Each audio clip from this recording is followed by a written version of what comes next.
Bom dia, boa tarde, boa noite, boa madrugada, senhoras e senhores. Tudo bom? Me chamo Francisco Mário, sou professor de vocês de Direito Constitucional. Começamos hoje o nosso curso de resolução de questões para o cargo de delegado da Polícia Federal, concurso organizado pelo CESP. Antes da gente começar a resolver as questões, antes de a gente começar a tratar propriamente da nossa aula, eu quero conversar com vocês sobre alguns pontos importantes que vão auxiliar bastante vocês no momento de preparação e também na hora de resolver as questões em prova. Galera, com relação ao edital, o CESP, como é comum na sua prática, ele tratou o edital de maneira muito ampla. Com relação à disciplina de Direito Constitucional, ele aborda praticamente todos os temas de teoria geral da Constituição, assim como do Direito Constitucional positivo. Como é que a gente vai organizar nossas aulas com relação ao edital? Nós temos apenas 3 aulas. É impossível a gente tratar em 3 aulas de todos os temas versados no edital. Daria até para tratar, mas não daria para tratar de maneira adequada. Então, o que é que a gente vai fazer? A gente vai selecionar aqueles pontos que a gente sabe que serão cobrados na prova de vocês. E é nesses pontos que a gente vai enfocar nossas aulas. Aí alguém pode estar pensando, Mário, como é que você sabe quais são os pontos que vão ser cobrados? Tá fazendo macumba, Galerinha, não tem nada a ver com macumba. A gente sabe muito facilmente quais são os pontos que vão ser cobrados. Como é que a gente sabe disso? Basta a gente analisar as últimas provas de concurso do CESP para fins de carreira de delegado. A gente sabe que o CESP sempre cobra questão envolvendo controle de constitucionalidade, sempre cai umas questõezinhas envolvendo controle.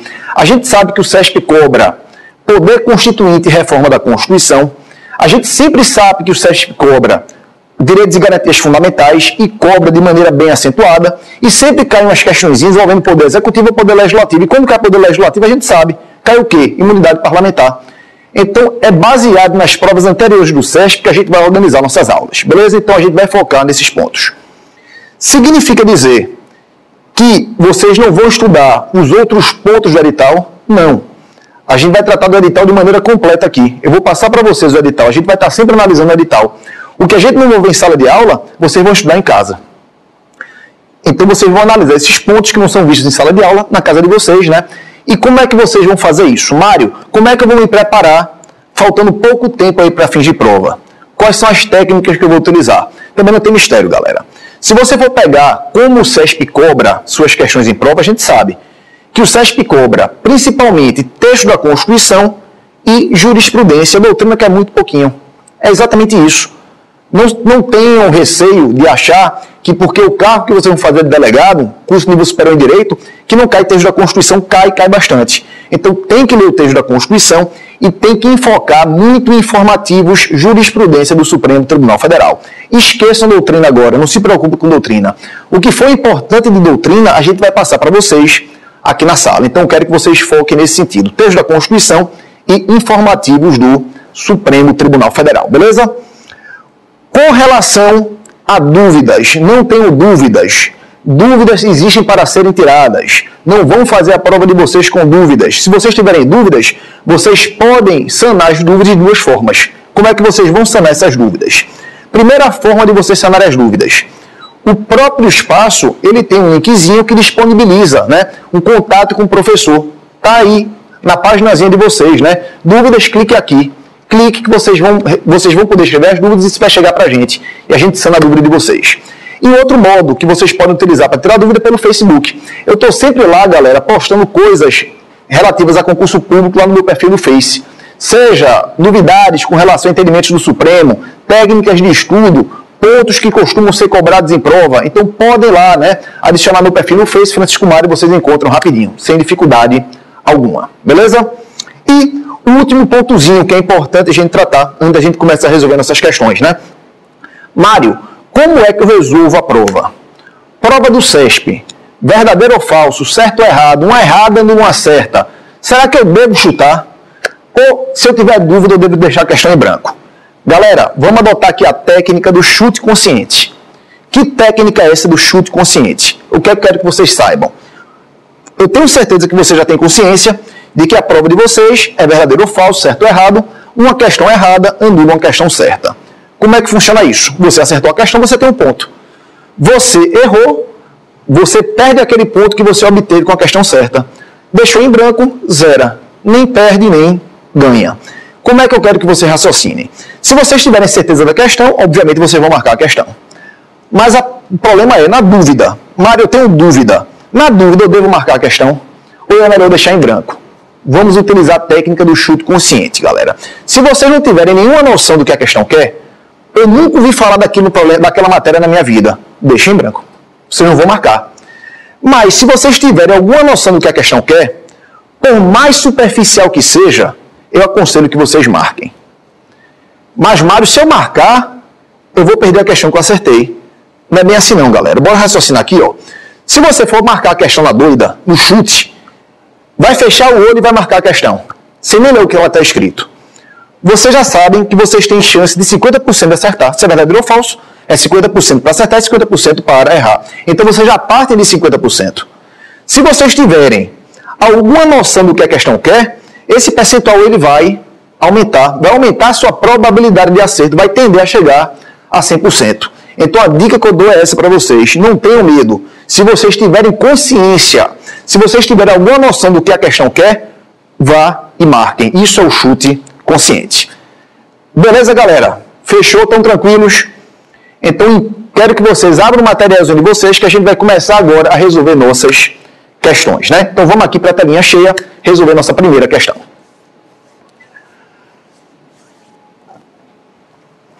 Direito Constitucional, delegado da Polícia Federal, né?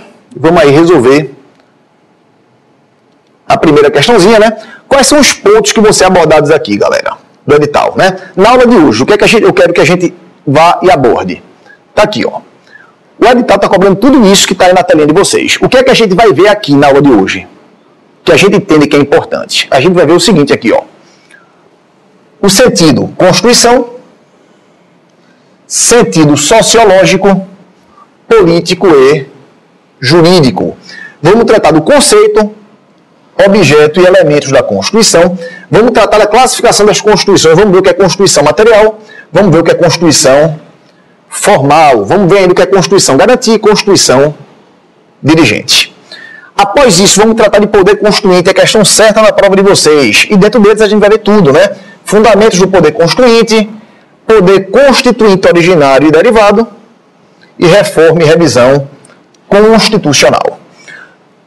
Vamos tratar também das limitações do poder derivado e revisão, bem como as emendas à Constituição. E por fim, controle de constitucionalidade, vamos tratar de maneira completa o tema de controle. Então o que é que a gente observa aqui, galera? O que a gente não vai ver. A parte do que é direito constitucional, isso aqui não costuma cair em prova, não se preocupem. Se quiser dar uma olhadinha em algum livro, dê uma olhadinha, mas não costuma cair em prova. E o que aconselho que vocês vejam em casa? Isso eu aconselho que vocês vejam, galera. Aqui, a parte de normas constitucionais. Isso aqui eu quero que vocês leiam em casa.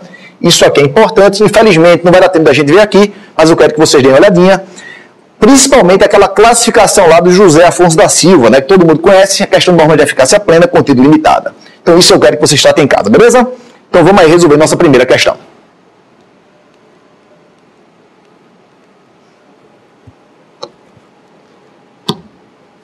Então, primeira questão.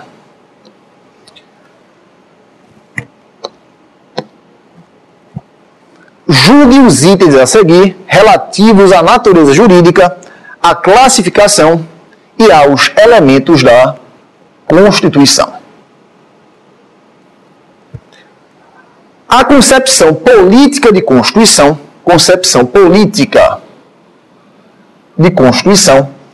é elaborada por Carl Schmitt, compreende-se como um conjunto de normas, Constituição, então, como um conjunto de normas que dizem respeito a uma decisão política fundamental, ou seja, a vontade manifestada pelo titular do poder constituinte, certo ou errado. Câmerazinha aqui, por favor. Galerinha, então, primeiro ponto do nosso edital, concepções da Constituição. A questão da concepção política, concepção jurídica e concepção sociológica. A questão está cobrando a concepção política. A gente vai aproveitar e vai ver as demais concepções também, beleza? Vamos lembrar, primeira concepção, a concepção política, formulada por quem? Pelo Carl Schmitt. O que é que o Schmitt faz? O Carl Schmitt, ele diferencia a Constituição entre normas constitucionais e leis constitucionais. Então, o que eu quero que vocês lembrem agora? Falou em concepção política, lembrem, Carl Schmitt. Carl Schmitt, ele faz o quê? Ele divide em normas constitucionais e leis constitucionais. Mas, Mário, o que é norma constitucional? O que é lei constitucional? Galera, para Carl Schmitt, norma constitucional é o que ele chama de decisão política fundamental. Exatamente isso. É a decisão política fundamental. É aquilo que de fato é importante, aquela decisão que funda politicamente o Estado. Então, aquelas normas da Constituição que tratam de decisão política fundamental é norma constitucional. Então, são as normas que tratam, por exemplo, da organização do Estado, do modo de aquisição e exercício do poder, das limitações ao exercício do poder. Tudo isso é norma constitucional. E o que é que seria a lei constitucional? Todo o resto. Tudo que está na Constituição, mas que não trata de decisão política fundamental. Aquelas matérias sem tanta importância. Então, para ele, isso é lei constitucional. Então, essa é a concepção política de Constituição elaborada pelo Carl Schmitt. Próxima concepção, a concepção sociológica de Constituição. A concepção sociológica de Constituição ela é formulada pelo Ferdinand Lassalle. O Lassalle, autor dessa concepção sociológica, ele classifica a Constituição como Constituição real e como lei, e como Constituição escrita, melhor dizendo. Então, o Lassalle, ele classifica como Constituição real e como Constituição escrita. E o que é a Constituição real e o que é a Constituição escrita? A Constituição escrita, galera, é o que ele chama de folha de papel. É aquela Constituição, aquele documento, elaborado por um órgão investido de competência. Isso é a Constituição escrita. Não importa do que ela trata. Se for um documento elaborado por um órgão investido de competência, você tem a Constituição escrita. A folha de papel. Seria a nossa Constituição de 88. Mas o que é que seria a Constituição real? Aquilo que para ele é realmente Constituição. Anotem aí. Eu quero que vocês lembrem. Falou em Constituição real, na concepção sociológica, a Constituição vai ser o quê? A Constituição vai ser a soma dos fatores reais de poder que rege o Estado. É o que de fato é. Essa soma dos fatores reais de poder que rege o Estado, como o Estado de fato é o que é a Constituição real para o Ferdinand Lassalle. Fechou? Então eu quero que vocês lembrem. Concepção política, Schmitt, norma constitucional, decisão política fundamental, lei constitucional, todo o resto. Concepção sociológica, Ferdinand Lassalle, Constituição escrita, mera folha de papel, Constituição real, soma dos fatores reais de poder. Beleza? Bora voltar aqui para a telinha cheia. Então a questão pergunta sobre a concepção política de Constituição. E afirma que a concepção política é elaborada pelo Carl Schmitt. Perfeito, né, galera? E o que é ela? Conjunto de normas que dizem respeito a uma decisão política fundamental. Exato. Ou seja, a vontade manifestada pelo titular do poder constituinte. A questão está correta, está perfeita. Então ela está certa, é ela que a gente marca. Galera, a gente tratou aqui de concepção política e sociológica. Faltou a gente tratar de uma a concepção jurídica. Bora dar uma olhadinha aqui, ó. Como é que funciona essa concepção jurídica. Mas bora, antes disso, lembrar aqui. Eu quero que vocês lembrem. Eu não quero que vocês esqueçam de jeito nenhum. Então falou aqui, ó. Concepção sociológica. Falou em concepção sociológica. O que é que eu quero que vocês lembrem? Opa. O que é que eu quero que vocês lembrem? Eu quero que vocês lembrem que essa concepção sociológica. Quero que vocês lembrem que essa concepção sociológica ela foi elaborada pelo Ferdinand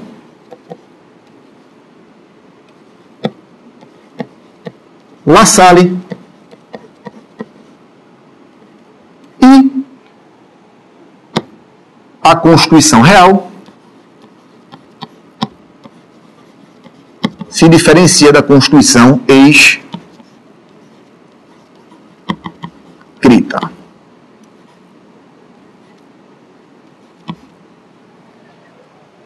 Concepção política. O que é que eu quero que vocês lembrem de novo, para vocês não esquecerem mais?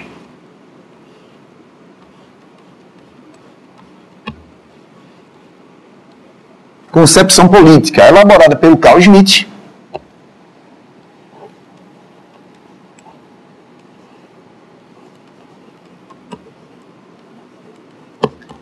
E ele diferencia a norma constitucional da lei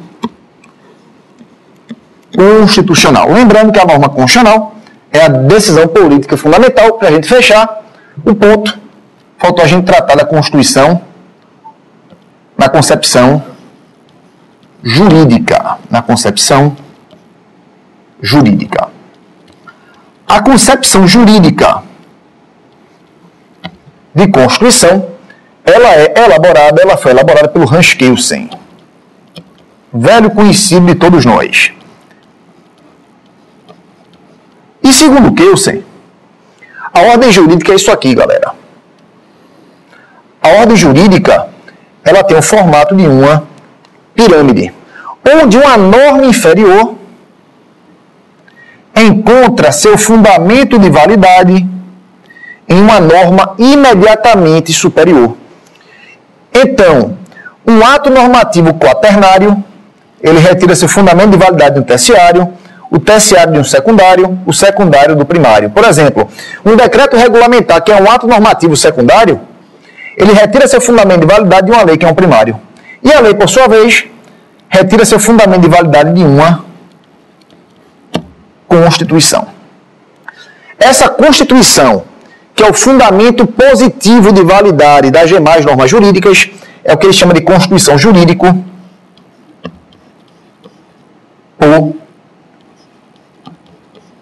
positiva. Então, observe que ele ordena a ordem jurídica pelo chamado princípio da dependência. Uma norma inferior retira seu fundamento de validade de uma outra que lhe é superior. E todas elas retirarão, em última análise, da Constituição jurídico positiva. Ela está no topo da ordem jurídica. Então, ela não pode ser nunca desobedecida. Por quê? Porque, se você permite a desobediência da Constituição jurídico positiva, você desmorona a pirâmide lá keuseniana. Beleza? Mas ele faz uma outra pergunta. Por que eu tenho que obedecer à Constituição jurídico positiva? Porque, segundo ele, existe uma outra Constituição, a chamada Constituição lógico-jurídica. Essa Constituição lógico-jurídica, que a gente conhece como norma hipotética fundamental, a norma hipotética fundamental, ela não é uma norma positivada, ela não é uma norma posta, ela é uma norma suposta. A Constituição jurídica positiva é uma norma posta, ela é uma norma positivada. Então ela é uma norma posta. Ela existe, você consegue apalpá-la, você consegue pegá-la. A Constituição lógico-jurídica não. Ela não é uma norma posta, ela é uma norma suposta.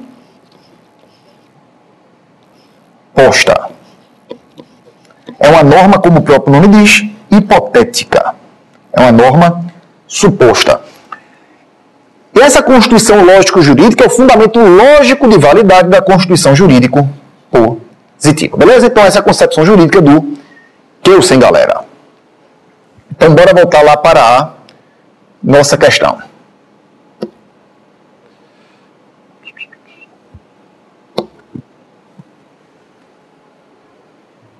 Então, bora voltar lá para a nossa questão. Então, já viu, na concepção política de Constituição elaborada pelo Carl Schmitt, compreende-se como conjunto de normas que dizem respeito à adesão política fundamental, ou seja, a vontade manifestada pelo titular do poder constituinte. Como a gente viu, a questão está certa, né? A questão está correta. Já tratamos dessas concepções aí. Então, questãozinha certa. Vamos para a questão número 2. Julgue os itens a seguir relativos à natureza jurídica, à classificação e aos elementos da Constituição. Então, questão de número 2. Quanto ao conteúdo, a Constituição material compreende as normas que, mesmo não sendo pertinentes à matéria constitucional, se encontram inseridas em um documento escrito e solene. Encontram-se inseridas em um documento escrito e solene. Galera, quando a gente classifica as Constituições quanto ao seu conteúdo,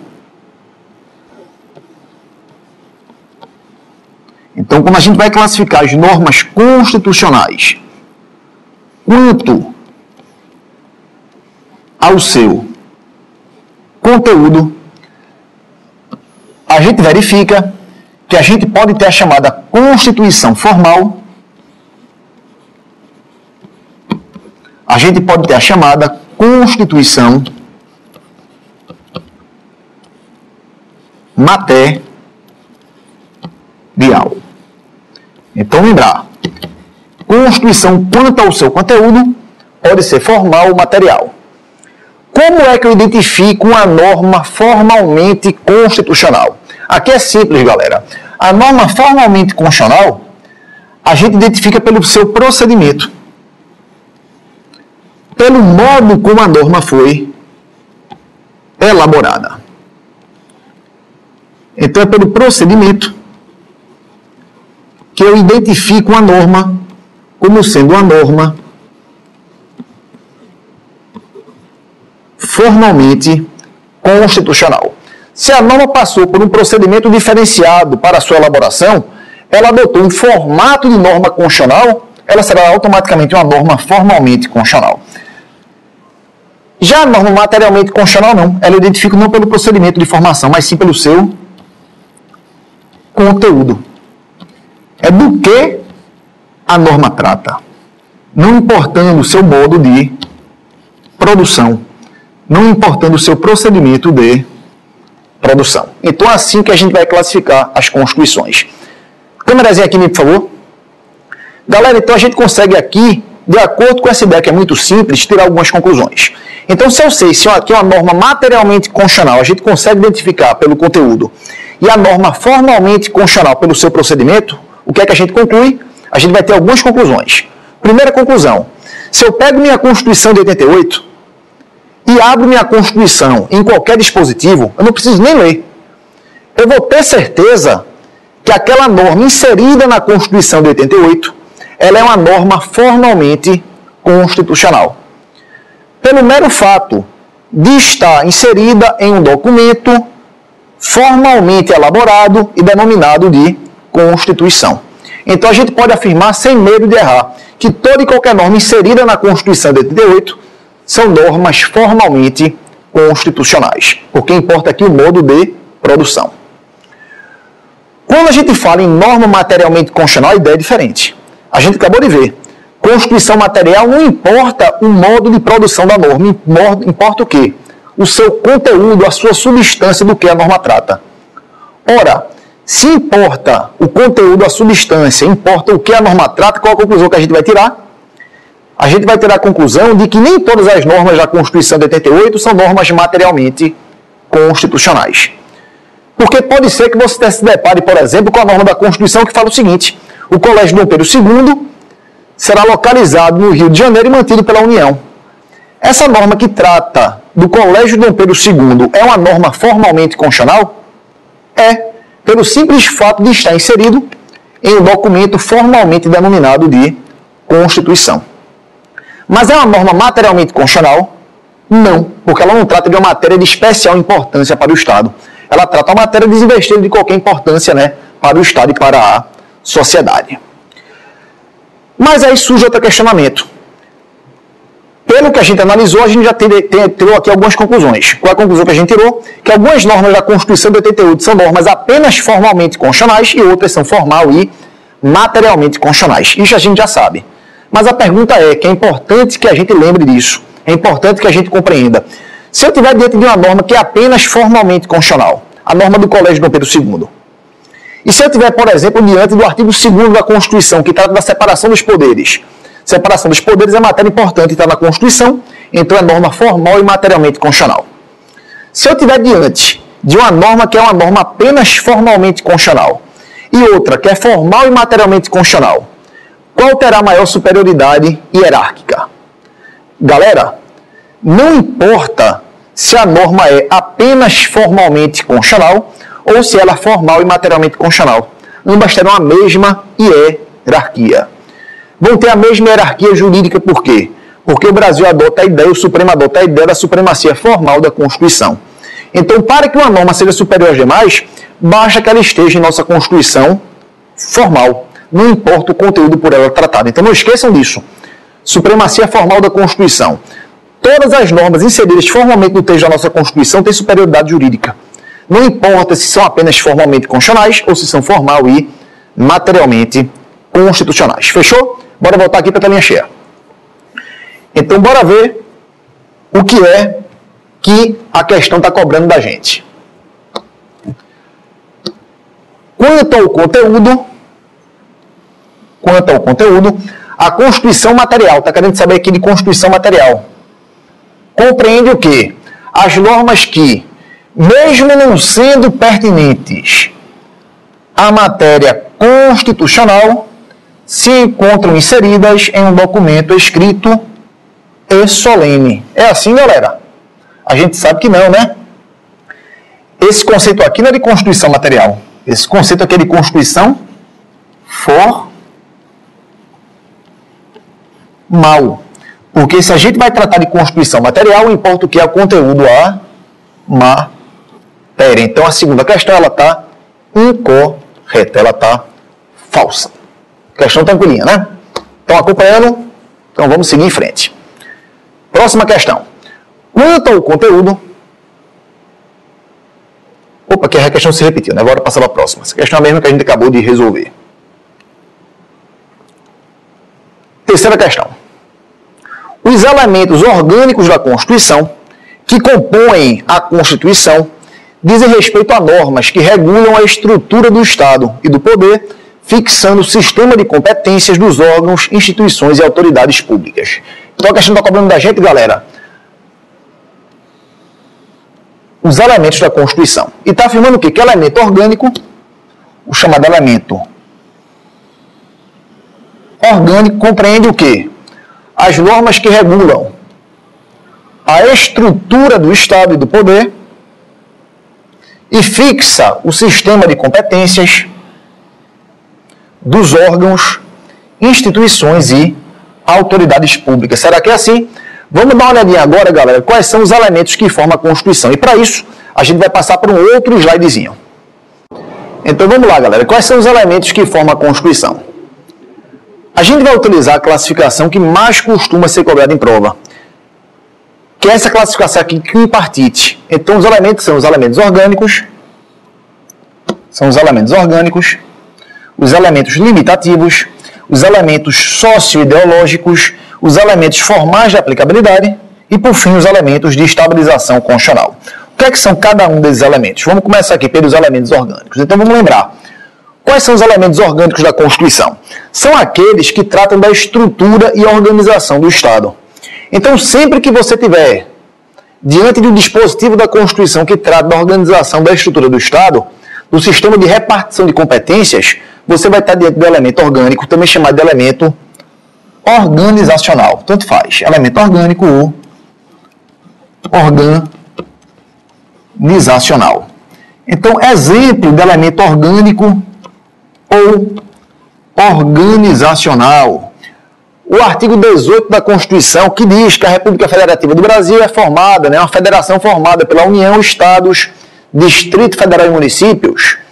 Os artigos 21 até 24 da Constituição, aqueles benditos artigos que vocês têm que decorar, né? Não quero nem na prova de vocês agora, mas normalmente você tem que decorar, que trata do sistema de repartição de competências.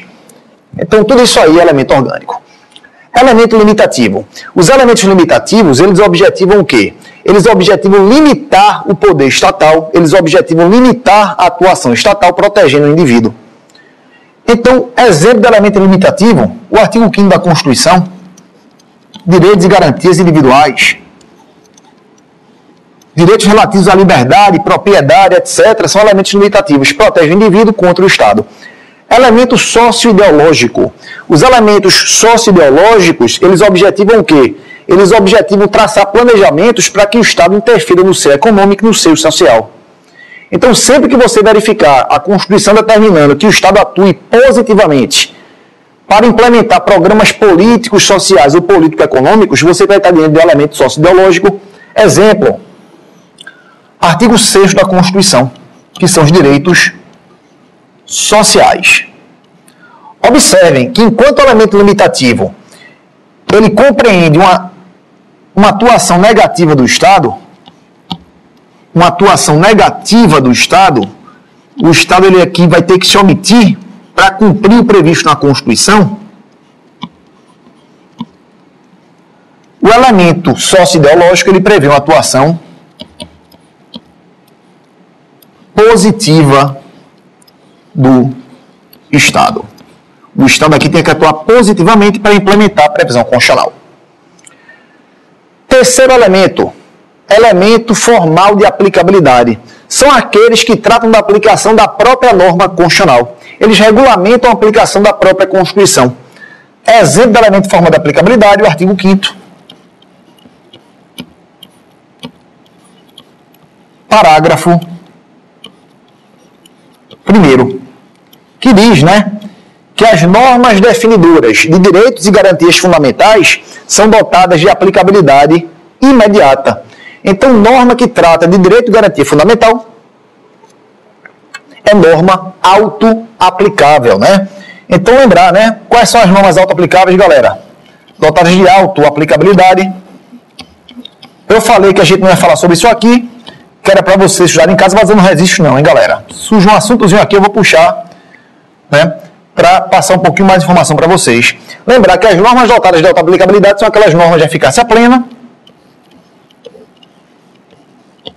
e as normas de eficácia contida, na conhecida classificação do José Afonso da Silva. O que é que fica de fora aqui? As normas de eficácia limitada, As normas de eficácia limitada,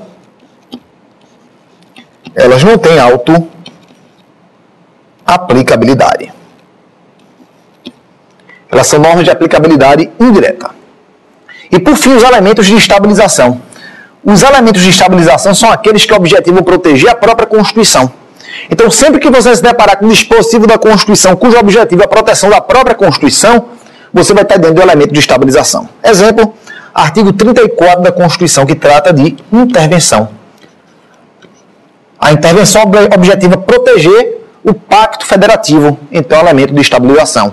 Outro exemplo, normas que tratam de controle de constitucionalidade, então, tudo isso é elemento de estabilização. Cuidado, hein, galera, vamos lembrar dos elementos. O CESP adora cobrar em provas questões que tratam de elementos da Constituição. Então, não se deixem enganar, pelo CESP. Fiquem aí atentos.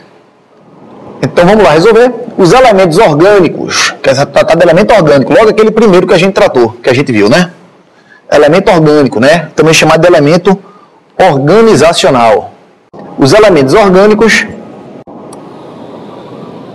que compõem a Constituição dizem respeito a normas que regulam a estrutura do Estado e do poder, fixando o sistema de competências dos órgãos, instituições e autoridades públicas. Tá certo isso aí, galera? Perfeita a questão, certinha. Definiu corretamente o que é elemento orgânico. Então a gente bota o xizinho lá no que diz que está certo, beleza? Quarta questão. Julgue os itens a seguir relativos à natureza jurídica, à classificação e aos elementos da Constituição.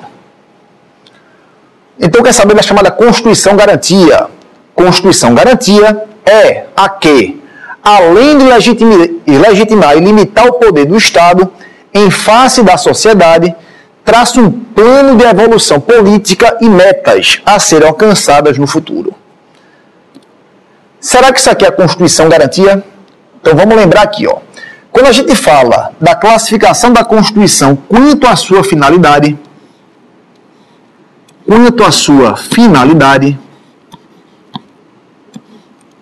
ou quanto ao seu objetivo, a gente sabe que as constituições podem ser constituições de garantia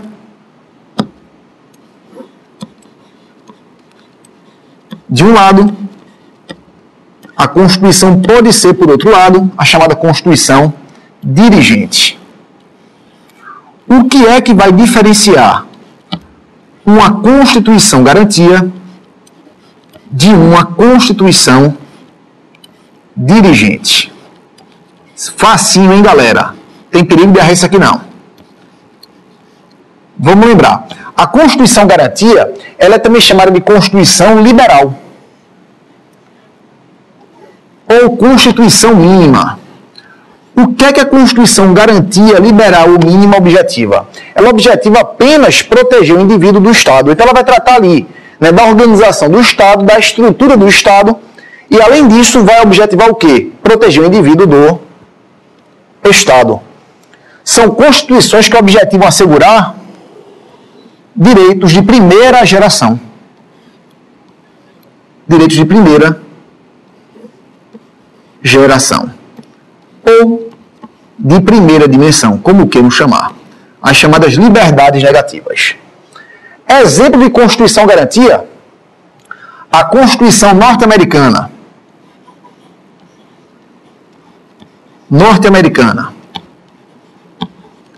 De 1787,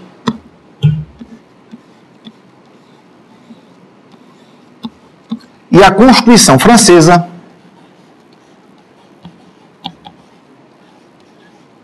de 1791.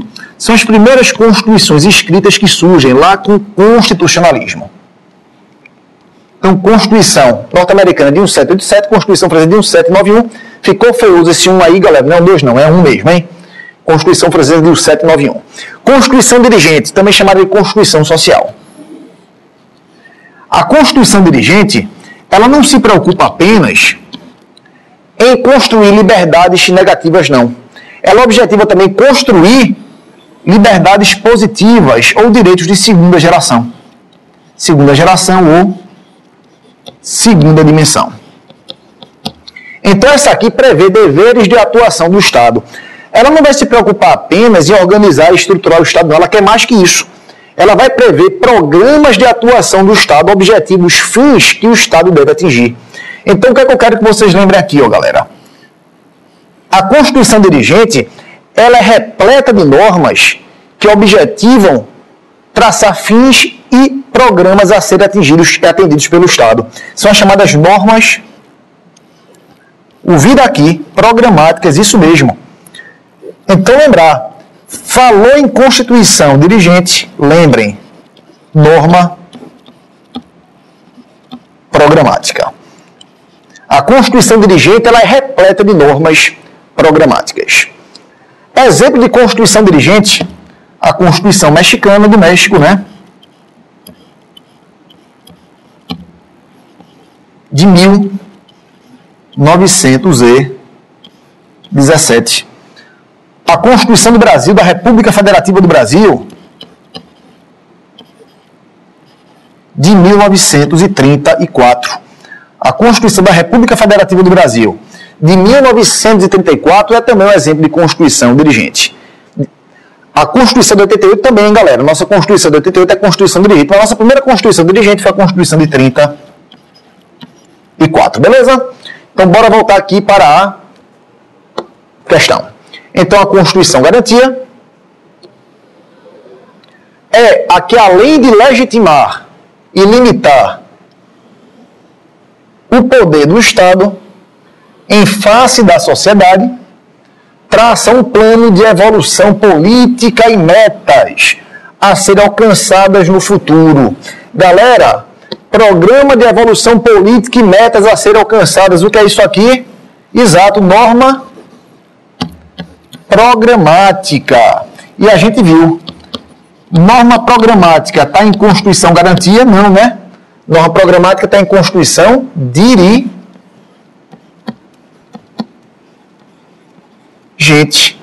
Então, obviamente, a questão ela está incorreta, né? Ela está incorreta. Então, a gente vai colocar um Ezinho nela. Então, lembrar, né, dessa classificação de Constituição garantia e Constituição dirigente. Câmerazinha aqui, por favor. Então, galerinha, vamos dar uma descansadinha de 1 minutinho para vocês tomarem alguém. Daqui a pouco a gente volta para continuar resolvendo as questões.